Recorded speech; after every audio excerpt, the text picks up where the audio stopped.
Hello दोस्तों, ITI classes के YouTube channel पर आप सभी का बहुत बहुत स्वागत है। तो दोस्तों, आज की इस वीडियो में हम बात करेंगे लामीज़ थ्योरम पर आधारित जिस तरह के प्रश्न आपके एग्जाम्स में पूछे जाते हैं उनको यहाँ पर हम डिस्कस करेंगे। और जो लास्ट क्लास थी हमारी उसमें हमने डिस्कस किया था कि लामी का जो थ्योरम है वो आपको क्या बताता है, और उसके बाद हमने उस वीडियो में एक क्वेश्चन भी सॉल्व किया था जो आपका उसी थ्योरम पर बेस्ड था।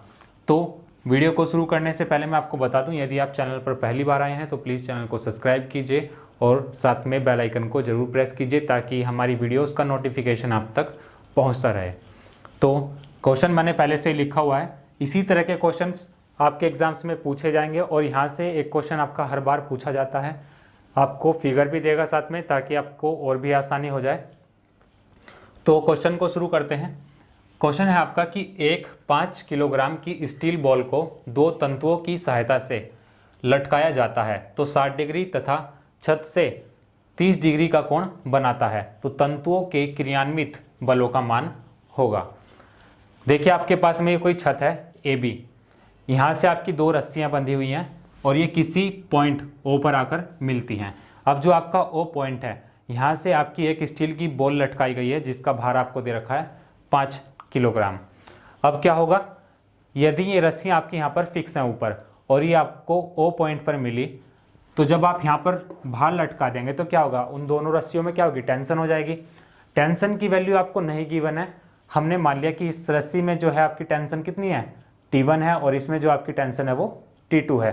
एंगल्स इसमें आपको गिवन है 30 डिग्री और 60 डिग्री। तो मैंने क्या किया, जो आपकी छत थी AB, इसके पैरेलल एक लाइन ड्रॉ की जो आपकी O पॉइंट से होकर जाएगी। तो ये डॉटेड लाइन मैंने ड्रॉ कर रखी है। अब क्या होगा, ये दोनों की दोनों जो लाइन होगी आपकी AB के समांतर मैंने जो लाइन खींची है ये हो जाएगी आपकी CD। क्या होगा, ये दोनों लाइन समांतर हैं, जब इनको एक तीसरी लाइन काटती है तो इनके अंदर जो कोण बनते हैं वो एकांतर कोण होंगे। मतलब यदि ये 30 डिग्री का है तो इधर ये कितना होगा, ये भी आपका 30 डिग्री होगा। इसी तरह जो आपका 60 डिग्री है इधर, तो ये इधर वाला कोण कितना हो जाएगा, ये भी 60 डिग्री हो जाएगा। अब देखते हैं कि हमारी जो टोटल वैल्यू होगी एंगल की वो कितनी होगी। अब यदि आप देखें, ये जो आपकी CD लाइन मैंने ड्रॉ की है डॉटेड में, क्या होगा, ये एक तरह से इस पर लंब होगा, मतलब जो F की वैल्यू है वो क्या होगी, इस CD लाइन पर लंब होगी। अब लंब का मतलब ये होगा कि जो यहाँ पर O पॉइंट पर कोण बनेगा वो कितना होगा, 90 डिग्री तो इधर हो जाएगा और 90 डिग्री इधर हो जाएगा। अब यदि मैं बात करूं इस पूरे एंगल की, क्योंकि हमारा जो लामी का थ्योरम था उसमें जो हमारी फिगर बनती है वो कुछ इस तरह से बनती है, और उसमें जो हम एंगल्स लेते हैं वो कैसे लेते हैं, ये पूरा एंगल लेंगे, इसके बाद में ये वाला पूरा एंगल लेते हैं और ये वाला पूरा एंगल लेते हैं। तो यहाँ पर भी हम यही करेंगे। जो आपका फोर्स है जिसकी वैल्यू आपको गिवन है 5 किलोग्राम, इसके लिए जो एंगल होगा वो सामने वाला हो जाएगा, क्योंकि जो हमने आपको स्टेटमेंट के बारे में बताया था, ये बताया था कि प्रत्येक बल शेष दो बलों के बीच बने कोण की ज्या के समानुपाती होता है। तो ये जो फोर्स होगा ये इस वाले कोण की ज्या के समानुपाती हो जाएगा। इसकी अभी वैल्यू मुझे नहीं पता, वो अभी हम निकालेंगे। और जो ये आपकी T2 होगी, T2 जो टेंशन होगी रस्सी में आपकी, ये किसके समानुपात में हो जाएगी, इसके सामने जो आपके दो फोर्स होंगे, एक तो आपका ये हो जाएगा F, एक हो जाएगा आपका T1, इन दोनों के बीच बने कोण की ज्या के समानुपाती हो जाएगा। इसी तरह T1 के लिए हो जाएगा इसके सामने। तो बात करते हैं, यदि आपका 30 डिग्री का कोण है, ये आपका 90 डिग्री का है, तो पूरा कोण कितना हो जाएगा, 90 और 30 को ऐड कर देंगे तो ये हो जाएगा आपका 120 डिग्री।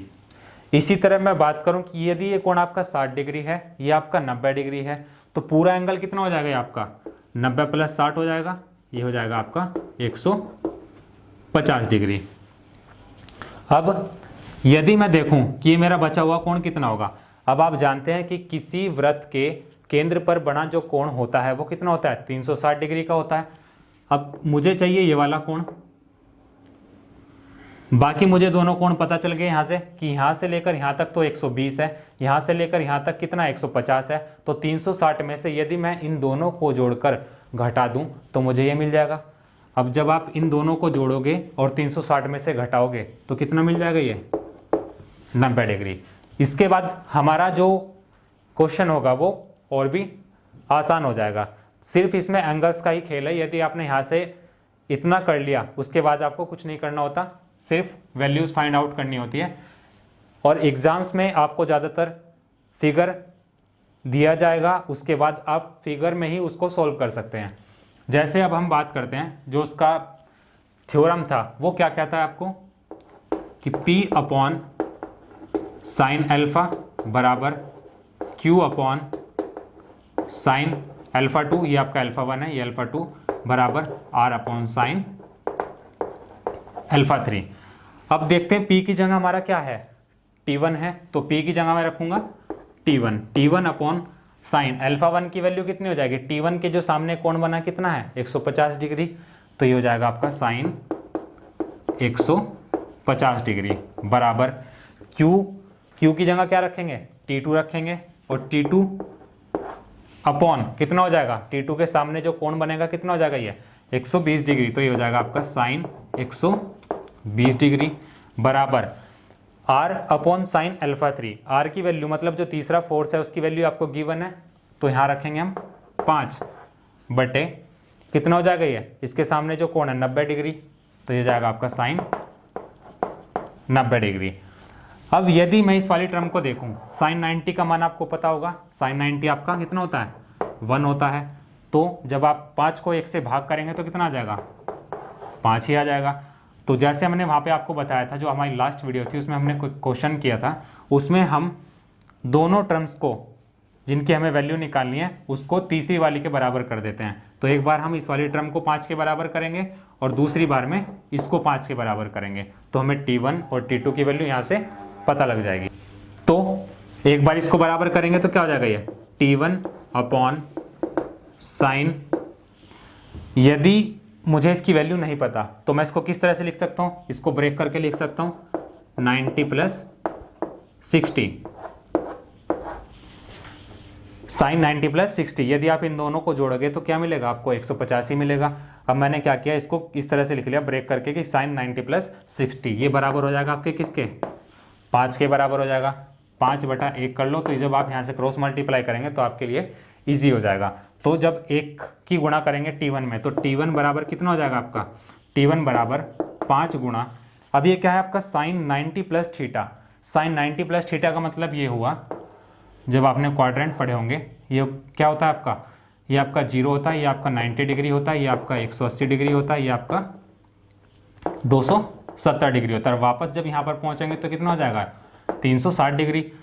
अब यहाँ क्या दिया है आपको 90 प्लस थीटा, इसका मतलब क्या हुआ 90 में आपने कुछ जोड़ा, 90 में आपने कुछ जोड़ा तो क्या हो जाएगा, ये आपका फर्स्ट क्वाड्रेंट होता है, ये आपका सेकंड क्वाड्रेंट होता है, तो सेकंड क्वाड्रेंट में आ जाएगी। सेकंड क्वाड्रेंट में क्या होगा आपका, जो 90 प्लस थीटा होता है, यदि आपका साइन 90 प्लस थीटा किया आपने, मतलब 90 में कुछ जोड़ा तो सेकंड क्वाड्रेंट में आ गया। सेकंड क्वाड्रेंट में जो साइन की वैल्यू होती है वो चेंज हो जाने के बाद में पॉजिटिव ही रहती है। तो जब आप साइन 90 प्लस थीटा करेंगे तो क्या हो जाएगा 90 प्लस थीटा कॉस थीटा, ये आपका चेंज हो जाएगा कॉस थीटा में। तो थीटा की वैल्यू कितनी हो जाएगी यहाँ से, ये हो जाएगी आपकी 60 डिग्री।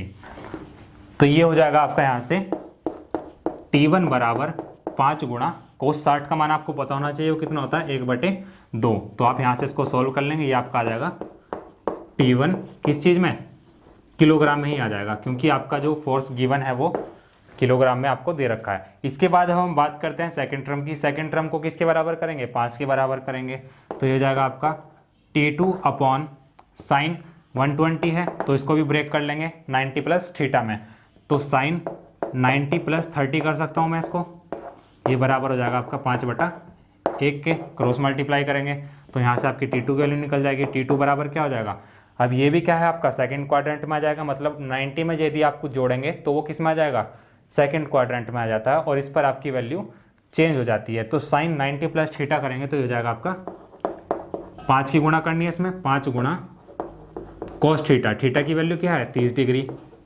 अब कोस 30 का मान आपको पता होना चाहिए, कोस 30 का मान जो होता है आपका वो क्या होता है 5 गुणा कोस 30 का मान √3/2। तो जब आप इसकी मल्टीप्लाई करेंगे तो यहाँ से क्या हो जाएगा, ये आपकी T2 की वैल्यू निकल जाएगी, ये भी आपके किस चीज़ में आ जाएगी, किलोग्राम में आ जाएगी। तो T1 और T2 की वैल्यू यहाँ पर आपको फाइंड आउट करनी थी। जो कैलकुलेशन आप खुद से करेंगे वो इनके आंसर हो जाएंगे। इसके बाद में सेकंड क्वेश्चन है आपका कि चित्रानुसार संतुलन बल की गणना करें। यदि आपसे एग्जाम में लामी के पर प्रश्न नहीं पूछा जाता तो इस तरह का क्वेश्चन वहाँ से पूछा जाएगा। तो इसमें आपको एक डायग्राम दिया गया है, ये आपका ए पॉइंट है। ए पॉइंट पर आपके 3 बल कार्य कर रहे हैं, एक है आपका F1, दूसरा F2 और F3। तीनों की वैल्यूज आपको गिवन है और इसमें बताया गया है कि क्षैतिज से जो F1 फोर्स है वो 30 डिग्री का कोण बनाता है, F2 क्या है वो 60 डिग्री का कोण बनाता है और जो आपका F3 है वो 45 डिग्री का कोण बनाता है।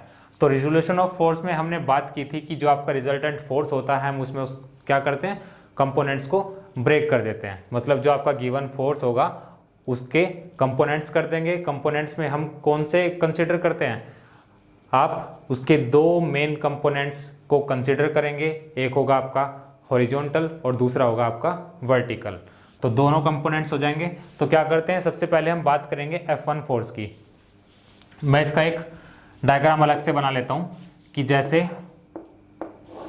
ये आपका पॉइंट ए है, F1 की बात की जा रही है, तो क्या होगा, अब आप देखेंगे यदि आपके फोर्सेस हॉरिजॉन्टल डायरेक्शन में होते या फिर वर्टिकल डायरेक्शन में होते तो फिर क्या करते, उनको सीधा हम ऐड कर लेते या सब्ट्रैक्ट कर लेते, तो वहां से जो भी आपको निकालना था वो निकाल लेते। बट यहाँ पर आपके फोर्सेस क्या हैं, वो इंक्लाइंड है, मतलब क्षैतिज से किसी ना किसी कोण पर लगे हुए हैं। तो इसमें क्या करेंगे, इनको हम क्या करेंगे, कंपोनेंट्स में ब्रेक करेंगे। जैसे F1 की बात करते हैं और मैंने आपको बताया था कि जिसके साथ में थीटा एंगल बनेगा वो आपका कोस कंपोनेंट होगा और जिसके साथ में थीटा एंगल नहीं बनेगा वो आपका साइन कंपोनेंट होगा। तो जैसे हम बात कर रहे हैं F1 की, तो F1 का यदि मैं हॉरिजॉन्टल कंपोनेंट देखूं तो वो कौन सा हो जाएगा, जैसे ये क्षैतिज के साथ में मतलब हॉरिजॉन्टल के साथ में 30 डिग्री का कोण बनाया इसने, तो ये वाला जो घटक होगा इसका, ये वाला जो कंपोनेंट होगा वो क्या होगा, F1 कोस थीटा की जगह क्या रखेंगे 30 डिग्री। और इसका जो वर्टिकल कंपोनेंट होगा वो कौन सा हो जाएगा, मतलब इसको यहीं से देख लीजिए आप,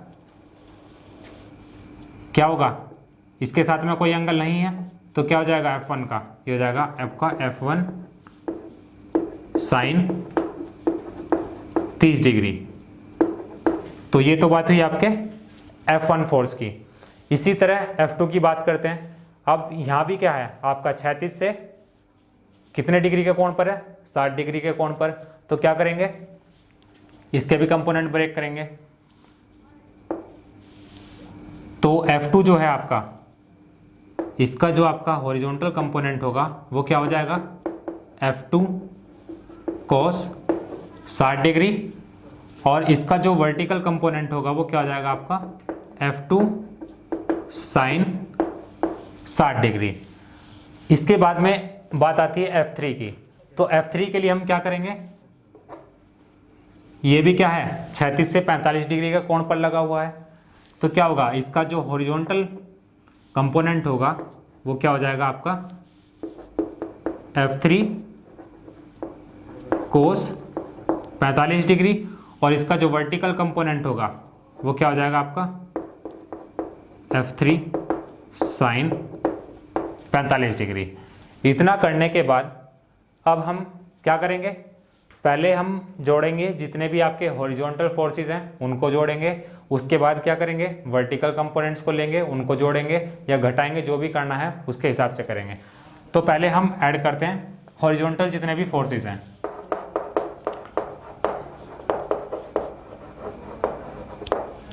हॉरिजॉन्टल फोर्सेस हम पहले कंसीडर करेंगे। अब देखिए ये क्या है, आपका जो F1 है और F2 है उनकी डायरेक्शन क्या है, वो इस डायरेक्शन में लग रहे हैं और जो आपका F3 है वो इनके अपोजिट डायरेक्शन में है। तो क्या करेंगे, या तो आप इन दोनों को जोड़कर इसके बराबर कर दो या फिर इन दोनों को जोड़कर इस वाले को माइनस कर दो। तो क्या करेंगे हम, जो आपके अपोजिट डायरेक्शन में है दोनों को हम पहले बराबर करेंगे। तो ये क्या हो जाएगा आपका F1 कोस 30 डिग्री प्लस F2 कोस 60 डिग्री बराबर किसके हो जाएगा, ये हो जाएगा आपका F3 कोस 45 डिग्री के। क्या करेंगे, इनके मान रखेंगे अब, तो ये क्या हो जाएगा आपका F1 की वैल्यू आपको गिवन है, F1 कितना है आपका 3.5, कोस 30 का मान आपको पता होना चाहिए, कोस 30 का जो मान होगा वो क्या हो जाएगा √3/2 प्लस F2 की वैल्यू आपको गिवन है कितनी है 4.5 इंटू कोस 60 का मान आपको पता होना चाहिए वो क्या होता है आपका 1/2 बराबर F3 की वैल्यू आपको क्या दे रखी है। अब देखेंगे आप यहाँ पर कि F1 और F2 जो हैं वो क्या है आपके किलो न्यूटन में है और जो आपका F3 है वो 4000 न्यूटन में है। तो मैं इसको क्या लिख सकता हूँ 4 गुणा 10⁻³ लिख सकता हूँ न्यूटन में, और यदि मैं इसको ना लिखूँ तो इसकी जगह मैं क्या लिख सकता हूँ 4 किलो न्यूटन।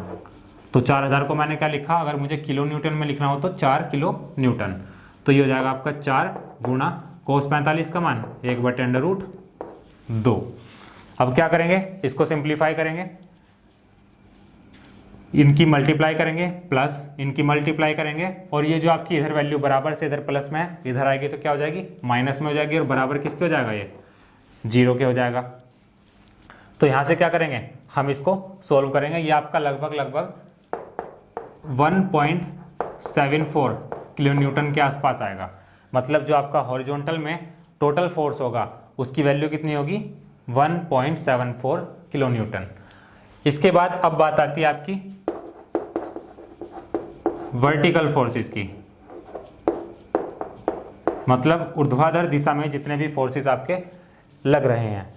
अब यहाँ क्या देखेंगे, ये जो आपका ए पॉइंट था, ये जो तीनों फोर्स है यहाँ से ऊपर की तरफ लग रहे हैं, तो क्या करेंगे अगर इसमें आपका कोई फोर्स नीचे की तरफ भी लग रहा होता तो क्या करते आप इन तीनों को जोड़ देते और बराबर कर देते किसके नीचे वाले फोर्सेस के। बट इसमें क्या है तीनों के तीनों एक जैसे ही हैं, तीनों की डायरेक्शन ऊपर की तरफ है, तो तीनों को जोड़ देंगे और बराबर कर देंगे 0 के। तो क्या हो जाएगा, ये आपका हो जाएगा F1 sine 30 degree plus F2 sine 60 degree plus F3 sine 45 degree. क्या करेंगे F1 F2 F3 के मान रखेंगे और इसका मान आपको पता होने चाहिए। तो F1 की वैल्यू क्या है 3.5, साइन 30 का मान कितना होता है 1/2 प्लस F2 की वैल्यू कितनी है 4.5 गुणा साइन 60 का मान कितना होता है √3/2 प्लस F3 की वैल्यू कितनी है 4 किलो न्यूटन।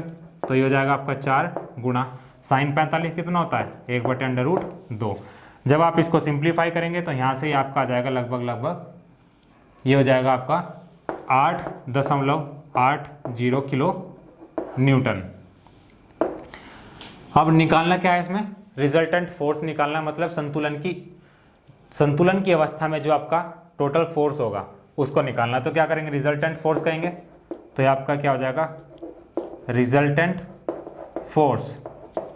रिजल्टेंट फोर्स क्या हो जाएगा, ये हो जाएगा आपका जितना भी फोर्स आपका हॉरिजॉन्टल डायरेक्शन में लगा और जितना भी फोर्स आपका वर्टिकल डायरेक्शन में लगा। तो resultant force is equals to क्या हो जाएगा अंडर रूट के अंदर ये हो जाएगा आपका हॉरिजॉन्टल फोर्सेस का स्क्वायर हो जाएगा प्लस वर्टिकल फोर्सेस का स्क्वायर कर देंगे।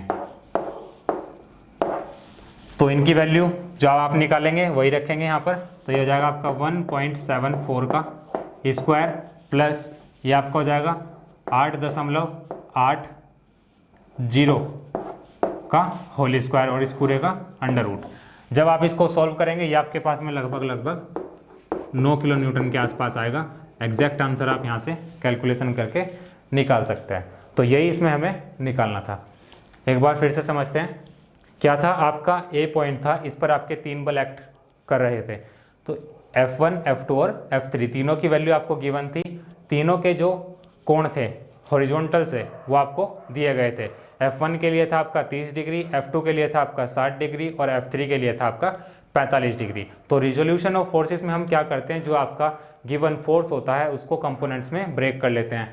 आपके दो मेन कंपोनेंट कौन कौन से होते हैं, एक आपका हॉरिजॉन्टल होता है, दूसरा आपका वर्टिकल होता है। इसमें आपको एक चीज़ का ध्यान रखना है कि जिसके साथ में आपका थीटा एंगल बनता है वो आपका कोस कंपोनेंट होता है, और जिसके साथ में थीटा एंगल नहीं बनता वो आपका साइन कंपोनेंट होता है। तो क्या किया हमने, सभी फोर्सेस के क्या निकाले, पहले हॉरिजॉन्टल और वर्टिकल दोनों कंपोनेंट्स निकाले।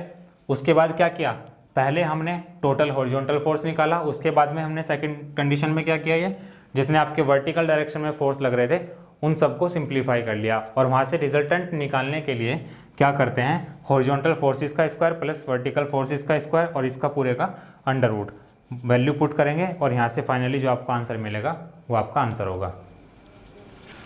इसके बाद में नेक्स्ट क्वेश्चन है आपको डाटा गिवन है फिगर से, और यहाँ से आपको निकालना क्या है, परिणामी बल और कोण निकालना है।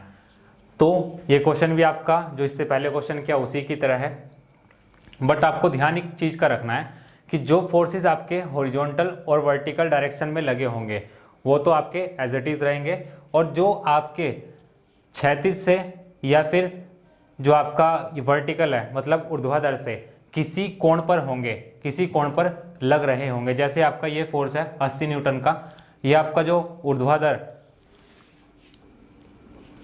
ऊर्ध्वाधर से ये कितना है आपका 30 डिग्री के कोण पर लग रहा है। तो इसमें क्या करेंगे, एक तरह से इंक्लाइन हुआ ये वाला फोर्स, तो क्या करेंगे, इसके कंपोनेंट्स करेंगे हम, ना कि इन दोनों के। ये दोनों तो आपके पहले से ही सोल्व हैं, तो फिगर से ही देख लेते हैं पहले। ये आपका ऐसे रहेगा, ये भी आपका ऐसे रहेगा। मैंने क्या किया, इस वाली लाइन को पीछे बढ़ाया, ये लाइन मैंने पीछे बढ़ा दी। अब मैंने आपको बताया था कि जिसके साथ में थीटा एंगल बनेगा वो आपका कौन सा कंपोनेंट हो जाएगा, वो आपका कोस कंपोनेंट होगा। अब कंपोनेंट किसका होगा, 80 न्यूटन वाले का करेंगे, तो वो किस डायरेक्शन में होगा, इस डायरेक्शन में होगा। ये हो जाएगा आपका 80 कोस 30 डिग्री, और जो हॉरिजॉन्टल डायरेक्शन में होगा इसका कंपोनेंट वो क्या होगा, इसके साथ में कोई एंगल नहीं है, तो ये हो जाएगा आपका 80 साइन 30 डिग्री। अब क्या हुआ, जैसे आपने पहला क्वेश्चन किया था इससे वैसे ही इसको भी करेंगे। तो पहले हम बात करते हैं हॉरिजॉन्टल कंपोनेंट्स की। हॉरिजॉन्टल कंपोनेंट्स में क्या करेंगे, अब देखिए आप, जो आपका 100 न्यूटन है वो आपका इस डायरेक्शन में लग रहा है, जो आपका ये 80 साइन 30 है ये इसके अपोजिट डायरेक्शन में है। तो क्या करेंगे, या तो दोनों को बराबर कर दो, या फिर क्या कर देंगे, 100 माइनस जो बड़ा वाला फोर्स है उसमें से छोटा वाला माइनस करेंगे, या फिर आप कोई सा भी कर सकते हैं, बस आपकी जो वैल्यू होगी वो किस में आ जाएगी, फिर इसमें आ जाएगी ये माइनस में। तो क्या करेंगे, 100 माइनस 80 साइन 30 डिग्री। तो जब आप इसको सोल्व करेंगे ये आपका आ जाएगा 100 माइनस 80 गुणा साइन 30 की वैल्यू 1/2, ये इससे कट जाएगा 40 बार में। तो 100 में से जब आप 40 को घटा देंगे तो आपका आ जाएगा ये 60 न्यूटन। ये तो बात हुई आपके हॉरिजॉन्टल कंपोनेंट्स की, मतलब हॉरिजॉन्टल डायरेक्शन में आपको जो भी फोर्स होगा उसकी वैल्यू कितनी है, 60 न्यूटन। इसके बाद अब बात करते हैं वर्टिकल कंपोनेंट्स की।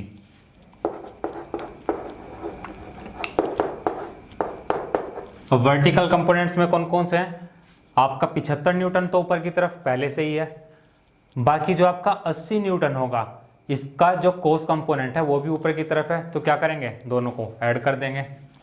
यदि डायरेक्शन आपकी अपोजिट होगी तो माइनस हो जाएंगे, यदि एक जैसे डायरेक्शन होगी तो वो प्लस हो जाएंगे। तो ये हो जाएगा आपका 75 प्लस 80 कोस 30 डिग्री। कोस 30 का मान आपको पता होना चाहिए, कोस 30 का मान होता है आपका अंडर रूट 3/2।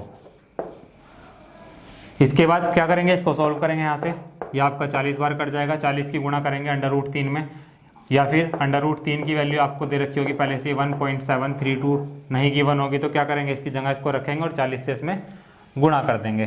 तो यहाँ से ये आपका जो भी आएगा निकल के 75 प्लस 40 की इसमें गुणा कर लीजिएगा, वो यहाँ पर लिख देंगे, बराबर जो इन दोनों को जोड़ के मिलेगा न्यूटन में वो आपका क्या हो जाएगा वर्टिकल कंपोनेंट्स हो जाएंगे आपके, मतलब वर्टिकल डायरेक्शन में जो आपका नेट फोर्स होगा उसकी वैल्यू आ जाएगी। हॉरिजॉन्टल की हमने निकाली 60 न्यूटन। इसके बाद निकालना क्या क्या है आपको, पहले परिणामी बल निकालना है, मतलब रिजल्टेंट फोर्स। रिजल्टेंट फोर्स क्या हो जाएगा, जैसे पिछले क्वेश्चन में किया था, अंडर रूट हॉरिजॉन्टल कंपोनेंट्स का स्क्वायर प्लस वर्टिकल कंपोनेंट्स का स्क्वायर बराबर क्या करेंगे, वैल्यू रख देंगे यहां पर।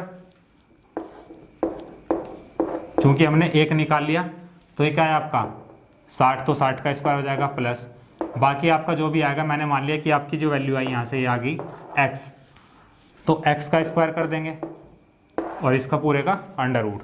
तो यहाँ से आप इसको फाइंड आउट करेंगे, पहले इसमें आपको वर्टिकल कंपोनेंट्स निकालने होंगे, जो वैल्यू यहाँ पे मिलेगी उसको यहाँ पर पुट करना पड़ेगा, तो ये आपका आ जाएगा यहाँ से रिजल्टेंट फोर्स। इसके बाद में यहाँ से पूछा है कि कोण भी बताना है आपको। अब कोण क्या होता है, कोण है आपका tan अल्फा। tan अल्फा बराबर किसके होता है, लंब बटे आधार के। इसका मतलब क्या हुआ, लंब कौन सा होगा, मतलब जो आपका वर्टिकल डायरेक्शन में नेट फोर्स होगा, ये vertical component upon horizontal component. चूंकि यदि आप देखें लाल बटे कक्का, तो ये होती है साइन की, ये कोस की हुई है tan की, तो tan अल्फा किसके बराबर हो जाएगा, लंब बटे आधार। लंब का मतलब क्या हुआ, यदि आपका लंब है और ये आपका आधार है, तो इसका मतलब ये हुआ कि जो नेट फोर्स होगा आपका हॉरिजॉन्टल डायरेक्शन में वो तो आपका नीचे आ जाएगा, जो आपका वर्टिकल डायरेक्शन में नेट फोर्स होगा वो ऊपर आ जाएगा। अब चूंकि निकालना क्या है हमें, अल्फा निकालना, तो अल्फा बराबर किसके हो जाएगा, ये tan जो है इधर चला जाएगा, इसका हो जाएगा इनवर्स, तो tan इनवर्स जो भी यहाँ पर आपकी वैल्यूज आएंगी वो आप यहाँ पर रख देंगे और उसके बाद यहाँ से आप इसकी वैल्यू निकाल लेंगे, वही इसमें आपको निकालना है। इसके बाद में नेक्स्ट क्वेश्चन है आपका कि एक बिंदु पर 36 किलोग्राम बल के साथ दो अन्य बल P और Q क्रमशः 120 डिग्री व 150 डिग्री का कोण बनाते हुए इस प्रकार कार्य कर रहे हैं कि तीनों बल संतुलन में हैं, तो बल P और Q का मान आपको निकालना है। डायग्राम आपको नहीं दिया गया, पर डायग्राम आपको अपनी तरफ से बनाना पड़ेगा, उसके बाद ये आपके लिए बहुत ही आसान हो जाएगा। तो यदि मैं मान लूँ कि मेरे पास ये कोई पॉइंट है O, इस पर आपका एक बल लग रहा है, कितना दे रखा है जो आपको 36 किलोग्राम, या आप किसी भी डायरेक्शन में मान सकते हैं। तो 36 किलोग्राम का मैंने मान लिया कि नीचे की तरफ आपका कार्य कर रहा है ये वाला बल। इसके बाद में एक बल है आपका P जो 120 डिग्री के कोण पर है। तो यदि मैं इससे देखूं 120 डिग्री के कोण पर ये आपका P होगा और ये जो एंगल होगा यहाँ ये कितना हो जाएगा 120 डिग्री, ये आपको दे रखा है। इसी तरह जो आपका Q फोर्स है वो क्या है 150 डिग्री का कोण बनाता है। अब यदि मैं देखूं ये जो आपका Q फोर्स होगा ये यहाँ से कितना डिग्री का कोण बनाएगा 150 डिग्री का। तो बचा हुआ जो कोण होगा ये कितना होगा। अब आप जानते हैं यदि मैं यहाँ रखकर एक पूरा चक्कर घूम जाऊं तो जो कोण बनेगा कितना बनेगा 360 डिग्री का बनेगा। तो यदि इन दोनों को जोड़कर मैं 360 में से घटा देता हूं तो मेरे पास में क्या हो जाएगा, ये जो आपका बचा हुआ कोण होगा ये निकल के आ जाएगा। तो जोड़ के देखते हैं एक बार, 120 में 150 को जोड़ा तो कितना हो गया 270। अब 270 को जब आप 360 में से माइनस करेंगे तो कितना हो जाएगा, ये हो जाएगा आपका 90 डिग्री। तो ये जो आपका एंगल होगा ये कितना हो जाएगा 90 डिग्री। तो ये P है आपका, ये Q है आपका, इसको मैंने मान लिया R जो कि आपको दिया गया है। अब क्या करेंगे, वही लामी का प्रमेय लगाएंगे इसमें। लामी का प्रमेय मैंने आपको बताया था क्या होता है। लामी का जो प्रमेय था वो हमने जो निकाला था वो निकाला था P बटे साइन α1 बराबर Q अपॉन साइन α2 बराबर R अपॉन साइन α3। इसकी जगह आपको अल्फा, बीटा और गामा भी लिखे हुए मिल जाएंगे, बट इससे आपको कोई मतलब नहीं है, आपको सिर्फ यहाँ पर एंगल्स की बात करनी है। अब देखते हैं, जैसे मेरा P फोर्स है, इसके सामने वाला कोण कितना है 150 डिग्री, तो रखेंगे यहाँ P बटे साइन 150 डिग्री हो जाएगा बराबर ये हो जाएगा आपका Q अपॉन Q के सामने कितने डिग्री का कोण बना, इसके सामने ये वाला कोण हो जाएगा जो कि आपको दे रखा है 120 डिग्री, तो ये हो जाएगा आपका साइन 120 डिग्री बराबर R की जगह आपको दे रखा है पहले से ही 36 डिग्री, 36 किलोग्राम, तो ये हो जाएगा आपका 36 बटा साइन 90, क्योंकि 36 के सामने जो कोण बनेगा वो क्या हो जाएगा 90 डिग्री। अब इसको सॉल्व करेंगे। साइन जो 90 है इसका मान कितना होता है 1, 36 को जब आप 1 से भाग करेंगे तो क्या आ जाएगा 36 ही आ जाएगा। तो अब हमें करना क्या है, अब हमें निकालनी है P और Q की वैल्यू। तो एक बार तो ये वाली टर्म को हम इसके बराबर करेंगे और दूसरी बार में हम इस वाली टर्म को इसके बराबर करेंगे। तो करते हैं, ये हो जाएगा आपका P बटे साइन 150 को मैं कैसे लिख सकता हूँ 90 प्लस 60 कर सकता हूँ, तो ये हो जाएगा आपका साइन 90 प्लस 60 बराबर किसके 36 के। तो क्या करेंगे, ये इसका पता होना चाहिए आपको, साइन 90 प्लस थीटा क्या होता है कोस थीटा होता है। तो थीटा की वैल्यू कितनी है यहाँ 60 है, तो ये हो जाएगा आपका P बटे कोस 60 डिग्री बराबर 36। तो क्या करेंगे कोस 60 का मान रखेंगे और 36 से उसकी गुणा कर देंगे, तो यहाँ से P बराबर क्या आ जाएगा आपका 36 गुणा कोस 60 डिग्री। इसकी वैल्यू आप निकाल के मुझे कमेंट बॉक्स में बताएंगे। इसी तरह अब इस वाली टर्म को रखते हैं 36 के बराबर, तो ये क्या हो जाएगा Q बटा साइन 120 को भी इसी तरह ब्रेक करेंगे, ये हो जाएगा आपका साइन 90 प्लस 30 और बराबर 36 के। क्या करेंगे यहाँ भी यही है, साइन 90 प्लस थीटा क्या हो जाएगा आपका कोस थीटा हो जाएगा, थीटा की जगह कितना है आपका 30 डिग्री, तो ये जाएगा Q अपॉन कोस 30 डिग्री बराबर 36। तो Q का जब मान निकालेंगे क्या हो जाएगा Q बराबर इसकी इसमें गुणा हो जाएगी, तो ये हो जाएगा आपका 36 गुणा कोस 30 डिग्री।